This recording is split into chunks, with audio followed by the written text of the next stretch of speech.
Sa mga maghahabol ng pamimili para sa Pasko, mag-ingat po sa mga kawatan. Sa Divisoria, ilang insidente ng pagnanakaw ang naitala. At live mula sa Maynila may report si Tina Panganiban Perez. Tina? Chino, buhay na buhay pa rin ang Divisoria hanggang sa mga oras na ito. Marami pa rin kasi ang mga namimili, lalo na rito sa night market. Kuha ito ng CCTV camera sa isang tindahan sa 168 Mall sa Divisoria. Ang lalaki nakaitim, ang babaeng naka-blue at isa pang babaeng naka-ponytail magkakasabwat sa pagnanakaw.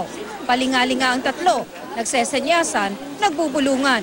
Ang lalaki, tutungo at may kukuning itim na bag. Ipinasa niya ang bag sa babaeng naka-ponytail at mabilis na umalis. Ang babaeng naka-ponytail, mabilis na isinilid dito sa plastic. Saka umalis din. Ang bag sa may-ari ng stall at may lamang 90,000 pesos. Sa isa pang video, makikita ang isang lalaking nakaputi na palingon-lingon. Maya-maya, ang kahon sa tabi ng lalaki na saglit na iniwan ng isa pang customer para kunin ang iba pang pinamili. Makikitang hinihila na ng kasabwat ng lalaki palayo. Ilan lang ito sa insidente ng pagnanakaw sa Divisoria. Ang stall owner na si Leslie Lim Un, ilang beses nang nanakawan kahit may CCTV camera na ang kanyang pwesto. Nakaupo siya dito, kung nga rin napipili siya. Nandun kasi ako sa site, kung nga rin may titingnan ako, hindi talaga ako nakatingin sa kanya. Yung paglingon ko kasi, papasok na niya sa bag niya yung items ko. Yung pagtingin ko sa kanya, binitawan na niya, umalis na siya. Kung nga rin, wala lang. Malaking tulong sa amin ang CCTV camera.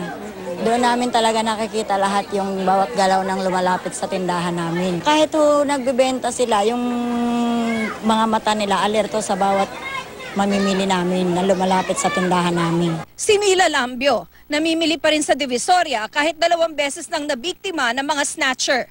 Kaya pekeng hikaw na raw ang isinusuot niya kapag namimili. Na-slash na rin ang kanyang bag. Primero na slash yung aking bag, na nakuha yung, ang nalaglag lang yung mga pulbo, pero yung pera hindi nakasama. Okay. Padalwa, yung hikaw ko. Yung aking hikaw na hiniltak nila. Teenager! Makisig, tapos nakapony. Sinagawan ko na magtrabaho kayo ng maayos. Ayon sa pamunuan ng 168 Mall, pare-parehong mukha raw nahuhuli nilang mga magnanakaw. Madali raw mahalata ang mga ito sa kanilang aksyon.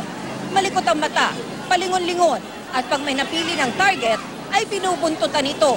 Meron ding mga sumasalisi sa mga kumakain sa food court kung saan nasusungkit ang mga bag ng mga customer. Umiwas lang sila pag siksikan na. Alam nilang may gumigit-git na sa kanila. Maging aware na sila doon sa mga mandurukot tsaka sa mga shoplifter na tsaka yung gamit nila, iwasan nilang maglapag nang hindi nila binabantayan. Payo naman ng Department of Trade and Industry o DTI sa mga last-minute shopper, mas mainam kung pupunta ng mas maaga sa mga pamilihan. May mga tindahan namang bukas, alas 7 pa lang ng umaga. Sa mga bibili naman sa mga grocery, dapat maging mapanuri. Dapat may price tag ang mga produkto at dapat hindi lalagpas sa suggested retail price ang presyo. Wala pong price tag. Yung presyo po ay lumalabas po doon sa SRP. Kung maaari, kusapin na muna ninyo yung tindahan. Kung hindi, at gusto nyo tumulong sa ating mga mamamayan, kunan po ninyo litrato at ipadala sa amin. Dapat din daw tingnan ang best before label para matiyak na hindi expired ang produkto.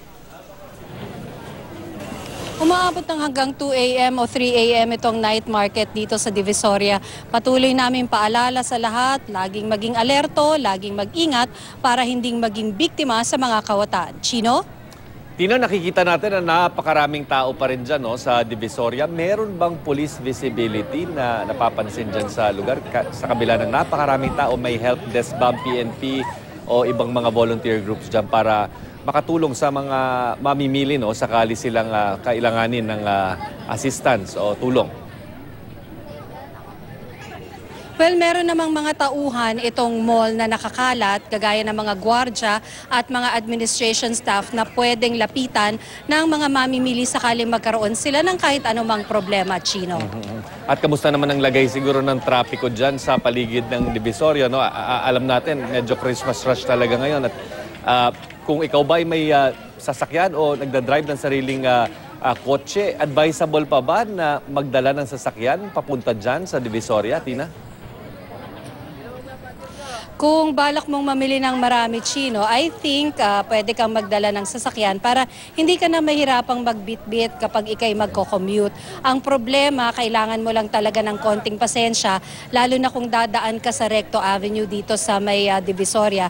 Dahil talaga dyan, makikipag-agawan yung kotse mo sa espasyo na inuokupahan ng napakaraming tao, pati na rin ng mga ambulant vendors. Okay. Chino? Maraming salamat, Tina Panganiban Perez.